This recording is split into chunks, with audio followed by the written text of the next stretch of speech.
Hey everyone, in this video we are going to explore the fantastic new patch library from Jason at Rocky Mountain Sounds Atomica a little bit further. If you haven't already seen the little review walkthrough, then you just need to click on the link that's going across the top there and it will take you to a quick run through of what this library is all about. In this video we're just going to get straight in here and start looking at the sounds in more detail than we did in the previous video. So in no particular order, we're just going to select some arpeggiations at random.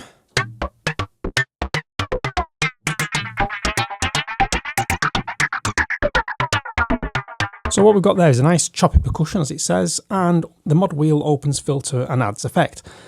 Now the key to this whole library is to read what the instructions tell you to do, because it helps you get the most out of that particular sound. And what I have here is, I'll just go to another sound so we're not using the same sound. I have the mod wheel linked to a pedal, as some of you may already know if you've seen my other videos. Now this means that I can use both hands, as I'm doing now, and rock that mod wheel backwards and forwards with my hands free. Not every controller keyboard will have this facility, but check your manual, check the back of your keyboard. If there's an input for a pedal that allows you to attach like a little sort of, not straight on off one, but like a smooth rocking pedal, then you can do the same. Korg make a good one. That's what I'm using.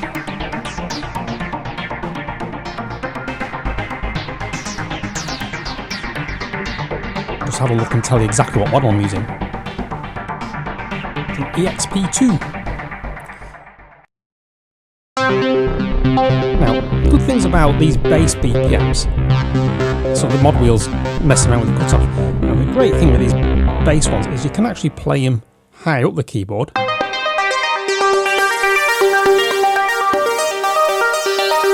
And aftertouch does something fun.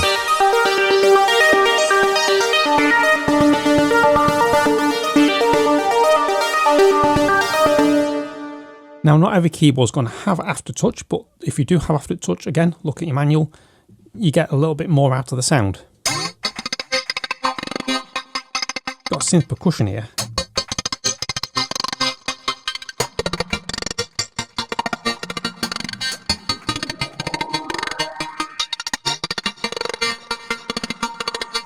Now, what I tend to do when I'm using BPM stuff like this is, instead of just sticking to one half of the keyboard, I'll just demonstrate by just using this pluck one. So instead of just say holding the notes up at the top end of the keyboard, that's a bit delicate, that sound. Let's go for something a little bit more.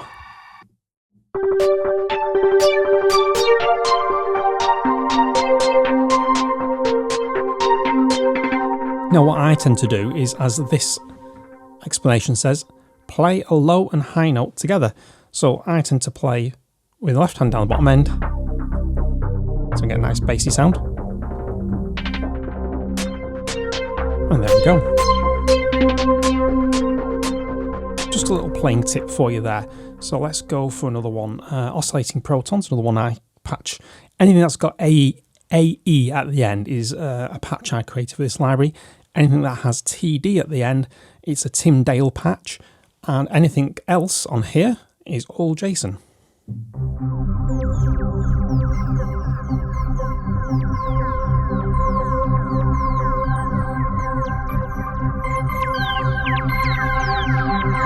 Now, all those little sparkly sounds are done by Mod Envelope 4. So if I just pop into Mod Envelope 4 and I play some notes, and I'll just watch the little line going across the top.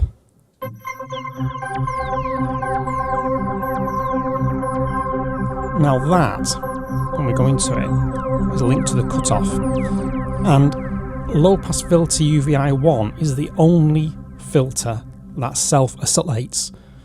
So if you use that in conjunction with the Mod Envelope 4, it's going to create these sparkly sounds.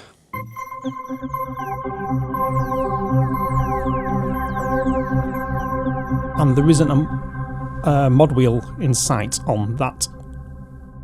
All we've done, very quite simple, couple of mod envelope 4s and a couple of LFOs, but none of it actually from using the mod wheel. Let's try some sequences. Now these are done by Tim Dale, these. So we need the literature, don't we?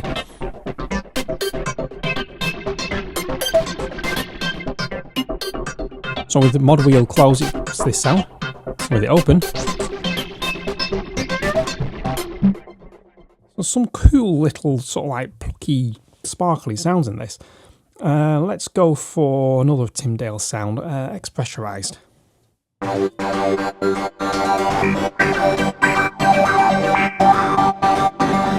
Love that. Mod wheel makes things squiggly.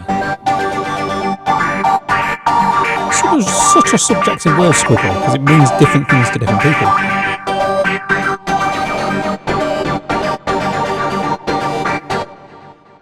That's some of the arpeggiated sounds here. Let's do a few more. Let's go for overclockers.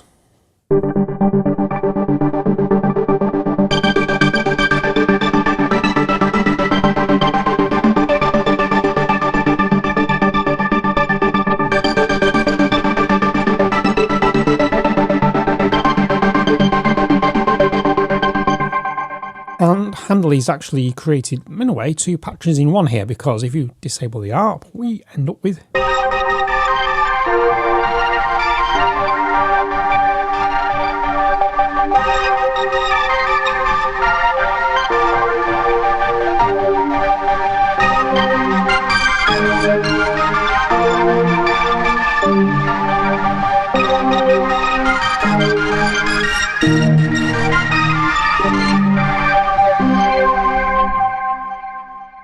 Then we have, well, we've done distortion in the previous video.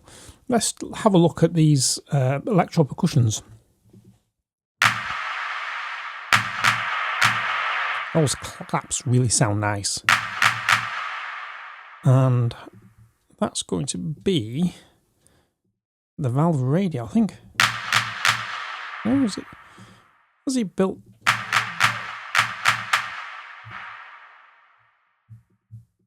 I think it's all built into the sound. Yep.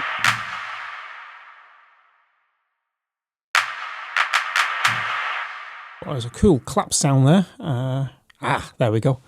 And the amp envelope's quite open, so if you want to turn that down a bit. So your release here is going to control like the reverb.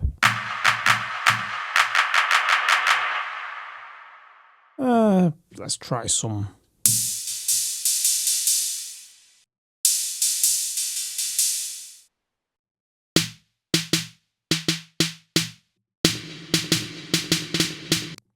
What you can do now with these is, you know where this is going to go, don't you? So we're going to go, let's go, yeah, we'll have a kick on here. Let's put some ARP. Alright, so already set for an arpeggiator there.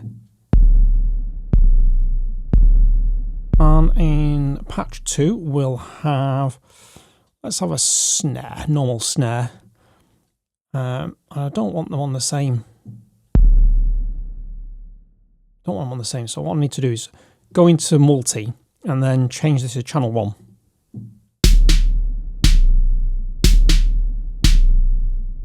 There we go. We're playing a different pattern.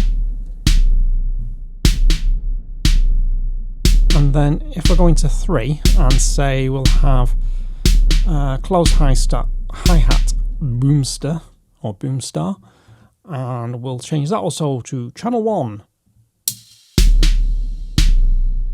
Now this is going to be all the same. So what I want to do is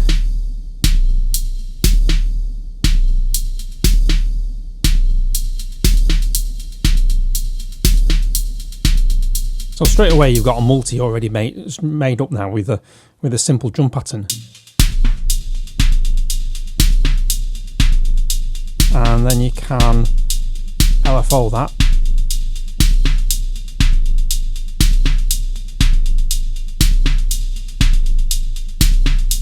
And what we'll do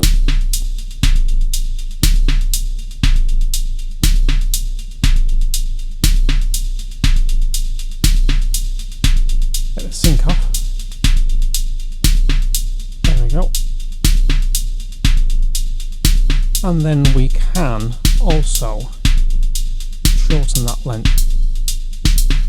So what we can do now is, instead of doing the full 16, we'll go for 12. Then you get a polymeter that way then. So there we go. Simple way of just putting a little multi together. So we're going to clear, where are we? Clear multi. So this is just the drums that we're getting to now. So let's go for Electronic Mayhem. We had to play through some of those, so we won't bother with that. And we did some guitars in the other video. So we'll do some hits. Ooh, does help if I select the right channels, thinking, well, I've got no sound.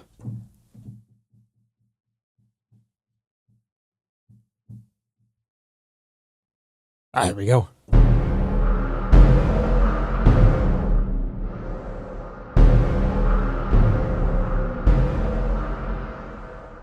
So you can use these as passing effects in your track, really.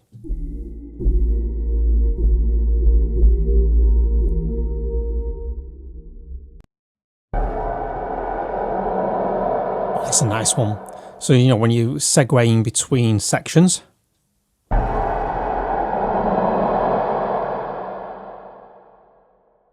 Quite nice, that. We've got another one here.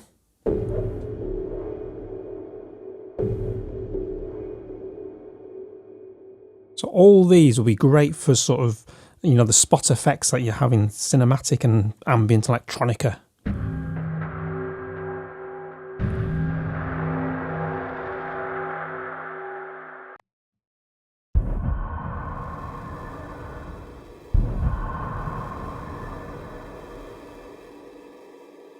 I do like some of these voxes here.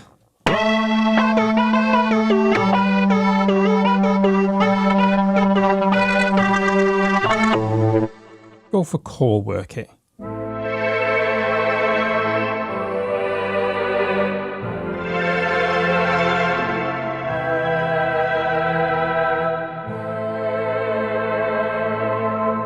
If we just go into these levels, you can see these are using that layer. Is only one layer that's using the standard Omnisphere library, but the other two are actually from this particular Atomica library that we're looking at. So if I just take layer B out,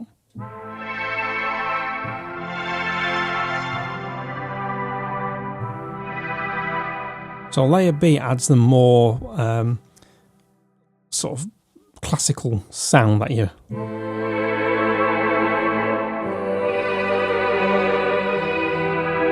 So the key to this really is, this is a library full of patches, over 400 of them.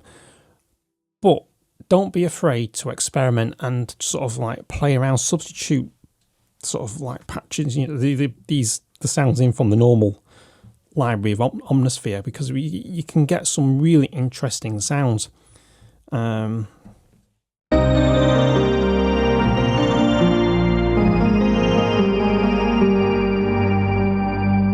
That's a nice.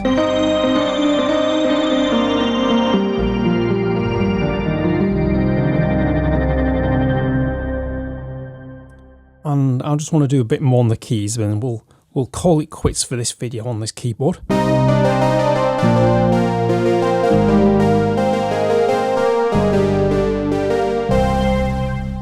And do String Theory 101.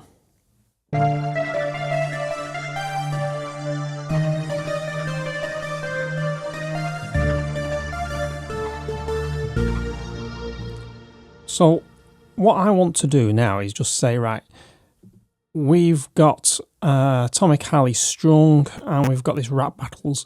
But if I just go into Sample and say, where are we? Core Library. There we go. So I just want to go, let's go for random. Let's just grab this and just do a, oh no, we can do Shuffle. There we go, Shuffle. There we are. We'll have Electric Piano Chord. And just Vaporwave, let's try.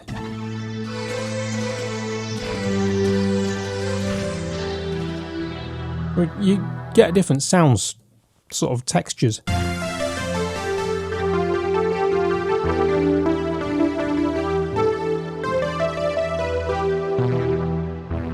So that's got a Moog saw there. So that's the sound we've got now. If I go back to the original, slightly different texture, subtler sound. So that's a quick run through of some of the sound design that's happened behind these patches. In the next video, we'll crack on through and have a look at some of the pads, because this is where things get a little bit more interesting and intricate. So until next time, stay creative, stay sonic, see you in the next video.